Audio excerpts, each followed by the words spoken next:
주기도문 하심으로 새벽 예배를 하나님께 드리겠습니다. 하늘에 계신 우리 아버지, 아버지의 이름을 거룩하게 하시며 아버지의 나라가 오게 하시며 아버지의 뜻이 하늘에서와 같이 땅에서도 이루어지게 하소서.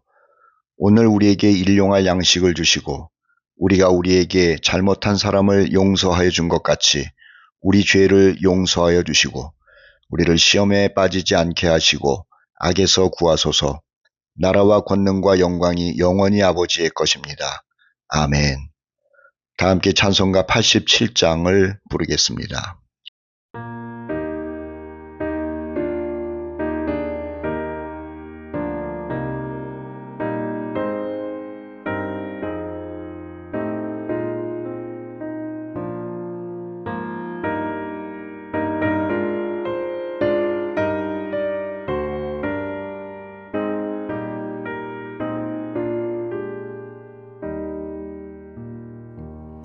내 주님 입으신 그 옷은 참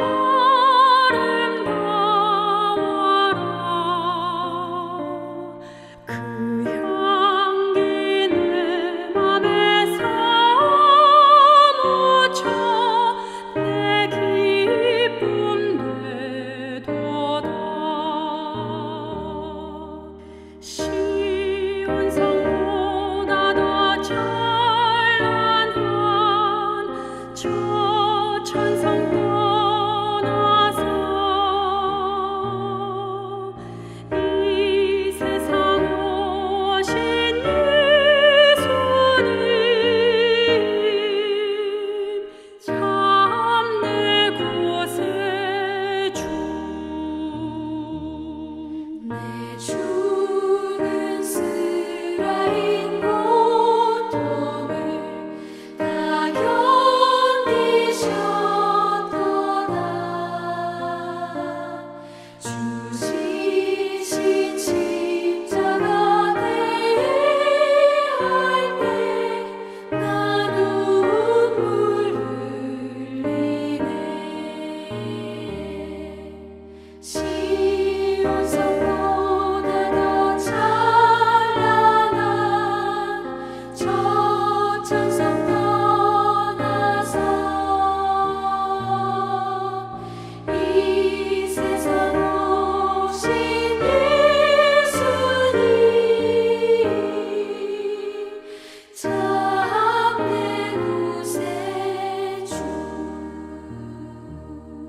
내 주님 입으신 귀한 옷 나 만져보았네. 내 발이 죄악에 빠질 때 주 나를 붙드네. 시온성보다 더 찬란한 저 천성 떠나서 이 세상 오신 예수님 참 내 곳의 주. 내 주님 영광의 옷 입고 문 열어주실 때 나 주님 나라에 들어가 영원히 살겠네. 시온성보다 더 찬란한 저 천성 떠나서 이 세상 오신 예수님 참 내 곳의 주.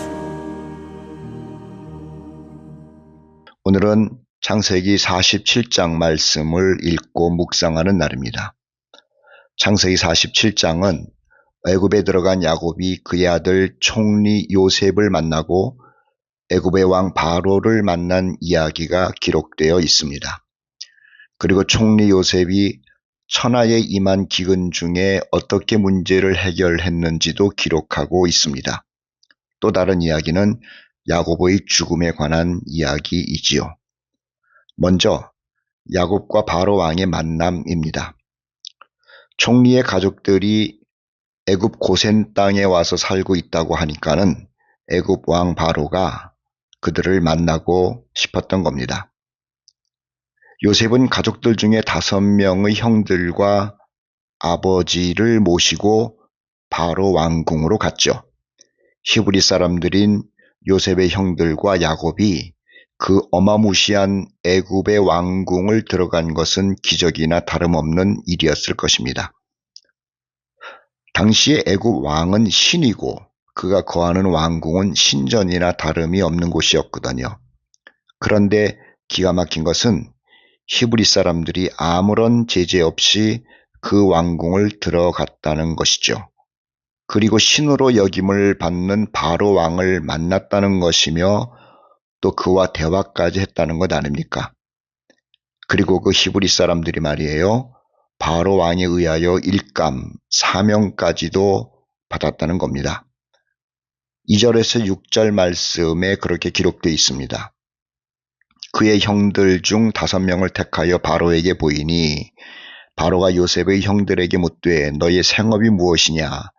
그들이 바로에게 대답하되 종들은 목자이온데 우리와 선조가 다 그러하니이다 하고 그들이 또 바로에게 구하되 가나안 땅이 기근이 심하여 종들의 양떼를 칠 곳이 없기로 종들이 이곳에 거류하고자 왔사오니 원하건대 종들로 고센 땅에 살게 하소서.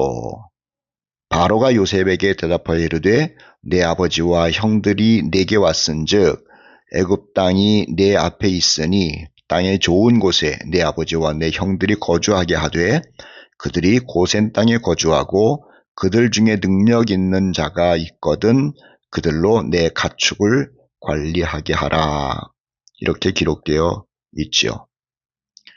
여기서 중요한 교리적 교훈이 있습니다. 히브리 사람이 애굽의 왕 바로를 만났다는 데서 얻은 교훈인데요. 무슨 말인가 하면 당시 히브리 사람은 애굽 사람들이 짐승처럼 여겼거든요. 그런 그들이 신과 같은 바로를 만난 게 아닙니까? 우리가 하나님을 만난 것은 히브리 사람들이 애굽의 왕을 만난 것과는 비교도 할 수 없는 일이잖아요. 그래서 교리적 교훈이 있다고 말하는 겁니다.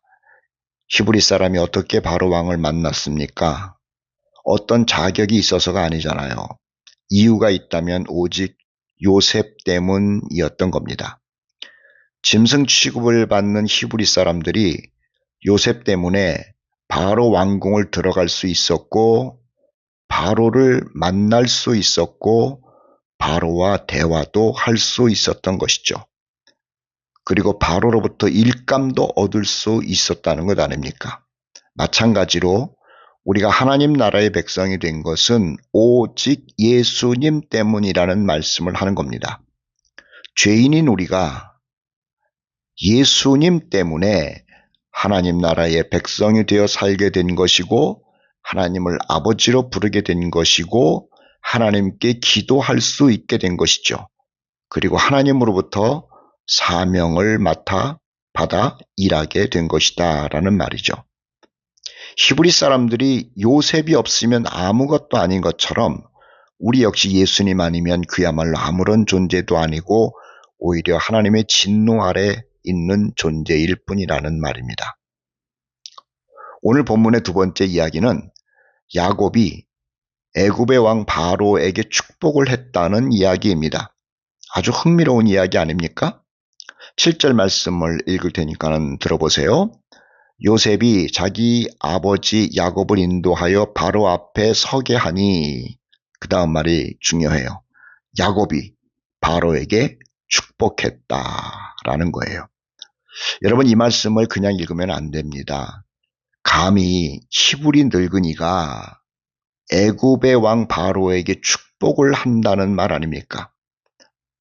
축복은 높은 자가 낮은 자에게 하는 것이고 가진 자가 없는 자에게 하는 말이잖아요. 축복을 한다면은 바로 왕이 자기 나라에 온 야곱에게 축복을 해야 하는 것이 맞는 겁니다. 그런데 야곱이 애굽의 왕 바로에게 축복을 했다고 성경은 기록하고 있습니다. 얼마나 기가 막혔을 겁니까? 우선 야곱은 애굽 사람이 가장 싫어하는 목축업을 하는 사람이잖아요. 그의 몸에서는 짐승 냄새가 났을 것 아닙니까? 게다가 야곱은 애굽 사람들이 멸시하는 장애인이었던 거예요. 오래전에 약복 나루토에서 천사와 씨름하다가 야곱이 천사로부터 허벅지를 맞았거든요. 그리고 그때 허벅지 뼈가 부러졌어요. 그때부터 야곱은 다리를 저른 겁니다. 그리고 이 야곱은 늙은 사람이고 애굽 말도 못하는 사람이고 그야말로 야곱의 처지가 바로 왕 앞에서 얼굴도 들 수 없는 처지 아닙니까? 그런데도 놀랍게도 야곱은 전혀 위축되지 않은 모습으로 성경에 나오고 있습니다. 오히려 당당합니다. 그리고 방금 읽은 것처럼 애굽의 신이라고 하는 바로 왕에게 축복을 한 것이죠. 바로 왕도 기가 막혔을 겁니다. 그래서 자기에게 축복한 이 늙은이 야곱에게 도대체 당신 나이가 몇이오? 라고 묻는 게 아닙니까? 8절입니다. 바로가 야곱에게 묻되 내 나이가 얼마냐? 바로 왕의 질문에 야곱이 대답한 것과 또 행동 또한 기가 막히다는 것 아닙니까? 9절로 10절인데요. 잘 보세요. 야곱이 바로에게 이르되 내 나그네 길의 세월이 130년이니이다. 내 나이가 얼마 못되니 우리 조상의 나그네 길의 연조에 미치지 못하나 험악한 세월을 보내었나이다 하고 야곱이 바로에게 축복하고 그 앞에서 나오니라. 바로가 하도 기가 막혀서 나이를 물어보니까는 내가 130년입니다. 130세입니다. 그리고 내가 험악한 세월을 보냈습니다. 그리고 바로에게 축복하고 그냥 나왔다니까요. 바로가 얼마나 황당했겠어요. 저는 개인적으로 성경에서 가장 멋진 장면이 이 장면이 아닌가라는 생각을 해요. 하나님을 만난 야곱, 그리고 수많은 경험을 통해서 단단해진 야곱이기에 바로왕 앞에서도 위축되지 않은 겁니다. 당당한 겁니다. 세상을 무서워하지 않는 모습 아닙니까? 하나님을 아는 사람은 그렇더라는 거죠. 모세도 그랬잖아요. 나이가 80세가 되었음에도 불구하고 애굽의 왕 바로 앞에서 할 말 다 했던 그 모습 우리가 상상할 수 있지 않습니까? 엘리야도 아합 왕 앞에서 얼마나 당당했습니까? 신약의 세례 요한도 헤롯 왕 앞에서 당당해요. 바울도 아그리빠 왕 앞에서 당당합니다. 하나님의 사람들은 말이에요. 하나님이 어떤 분인 줄 알기에 권력 앞에서는 물론이고 세상의 어떤 것 앞에서도 비굴하지 않더라고 하는 거죠. 저와 여러분들도 우리 하나님을 만났잖아요. 하나님의 자녀이잖아요. 하나님이 어떤 분인 줄 알지 않습니까? 세상에 끔찍하게 무서운 것들이 많습니다. 그런데 우리 당당합시다. 하나님은 살아계신 분이고 하나님은 우리의 아버지가 되시고 하나님은 우리 편이 되시기 때문에 그런 거죠. 오늘 본문 13절로 26절까지의 말씀은 요셉이 애굽의 총리로서 얼마나 지혜롭게 난국을 극복했는지를 상세하게 기록하고 있답니다. 아마 세상의 다른 기록에서는 요셉의 치적을 발견하기가 쉽지 않습니다. 그도 그럴 것이 애굽인들조차도 히브리 노예 출신인 요셉이 애굽의 난국을 극복한 영웅이라는 말을 기록하고 싶지 않았을 것 아니에요. 그리고 요셉의 그 모든 일은 하나님 중심으로 한 일 아닙니까? 그렇지만 성경은 하나님의 사람 요셉이 그 큰 나라의 위기를 극복한 주인공이라는 것을 밝히고 있는 거예요. 세상은 하나님의 사람이 아무리 세상에 큰 영향을 끼친다 하더라도 일부러 그 역사를 가볍게 기록하거나 삭제해버립니다. 세상은 하나님의 사람과 하나님의 역사를 싫어하기 때문이죠. 그렇지만 세상에는 하나님의 사람들이 해놓은 일이 매우 많다라고 하는 것이죠. 오늘 본문의 마지막에는 야곱의 죽음과 유언이 기록되어 있습니다. 야곱은 애굽에서 17년을 살았거든요. 그러니 죽음을 맞이할 때 나이가 147세 정도 되었을 때입니다. 그리고 자기의 죽음 앞에서 요셉을 앉혀놓고 의미심장한 유언을 합니다. 29절로 30절인데요. 이스라엘이 야곱이거든요. 죽는 날이 가까움에 그의 아들 요셉을 불러 그에게 이르되 이제 내가 네게 은혜를 입었거든 청하노니 네 손을 내 허벅지 아래에 넣고 인애와 성실함으로 내게 행하여 애굽에 나를 장사하지 아니하도록 하라.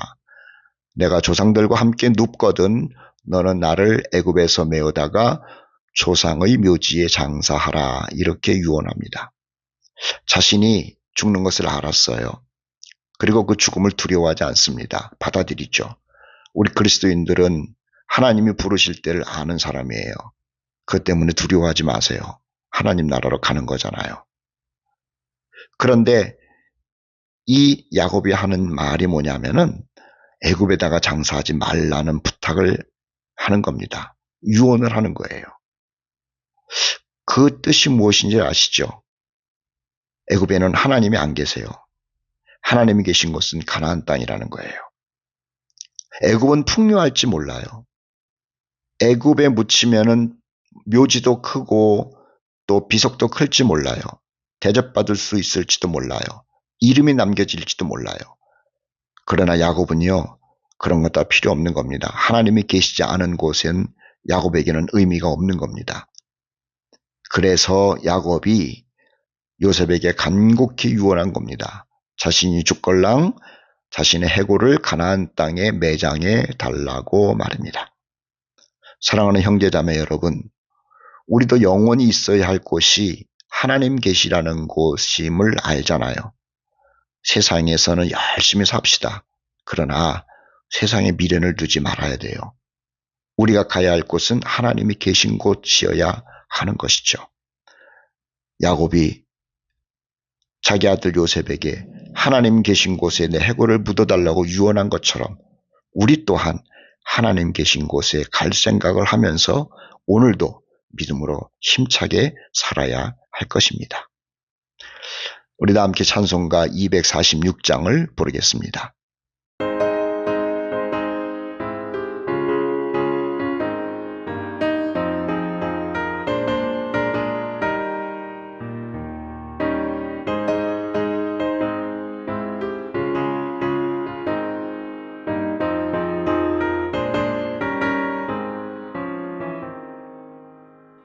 나 가나안 땅 귀한 성에 들어가려고 내 무거운 짐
음식 내게 생명 되겠네.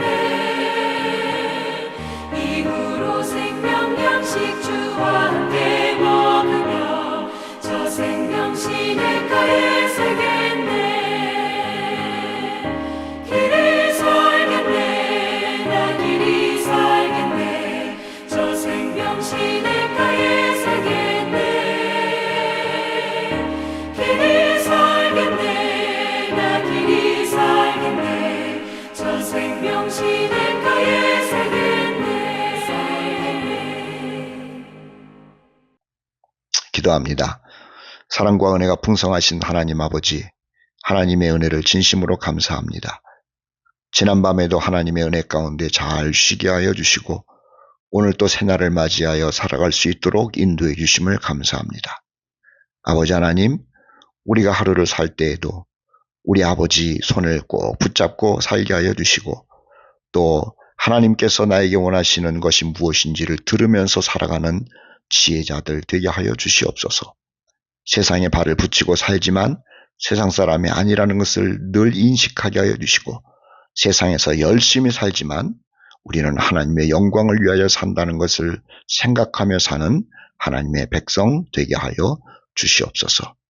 거룩하신 아버지 하나님, 우리에게 늘 지혜를 더하여 주시고 겸손함을 더하여 주시고 하나님을 향하는 신뢰의 믿음이 강할 수 있도록 도와주시옵소서. 오늘도 하루를 지내는 동안 우리 주님과 동행하는 복된 날 되기를 간절히 바랍니다. 주님, 우리를 도우시옵소서. 우리를 사랑하시는 예수 그리스도의 이름으로 기도합니다. 아멘.